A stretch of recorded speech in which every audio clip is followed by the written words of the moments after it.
गावड पूर्वी लोक व्यक्तिगत टीका करतात. नाही नाही, व्यक्तिगतचा विषय. अरे तुम्ही माझं जीवन उद्ध्वस्त करता. जेव्हा आम्ही हिंदूच्या बाजूने भूमिका घेतो, इस्लामपूरचं ईश्वरपूर करतो, तेव्हा तुम्ही आमच्या विरोधात काही षडयंत्र करता, खालच्या लेवलला जाता.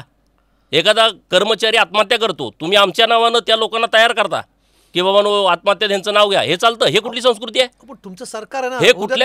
अरे ते होऊ द्या ना नंतर, पण हे संस्कार कुठले आहेत तुमचे? कायदेशीर लढा तुम्ही तर आरोप करताय आम्ही तर ना. कायदेशीरच लढतोय ना. मग ही अशी भाषा वापर आम्ही कायदेशीरच लढतोय ना. आम्ही कायदेशीरच लढतोय, पण भूमिका आम्ही मांडायला नको लोकांच्या समोर. आम्ही गप्प बसायचं, हां नाही तुम्ही आमच्यावर आरोप केला आणि मग आम्ही सहन करतो आणि महाराष्ट्रभर तुम्ही आमच्या नावाने परत डांगोरी पिटा इकडे येऊन की गोपीचंद पळकर असा त्रास देतोय, तसा देतोय, आत्महत्या करायला भाग पाडतोय. अरे मी दहीहंडीचा कार्यक्रम घेतला, तुम्ही त्या व्यापाऱ्यांच्याकडे लोक पाठवताय की त्यांना काय वर्गणी गोळा केली का, त्याच्यावर खंडणी दाखल करा. हे काय प्रकार आहे? ह्याच्याबद्दल तुम्ही कुणी बोलत नाही. मग हे कुठला सुसंस्कृतपणा आहे? कुठला हा सुसंस्कृतपणा आहे तुमच्याकडे? हा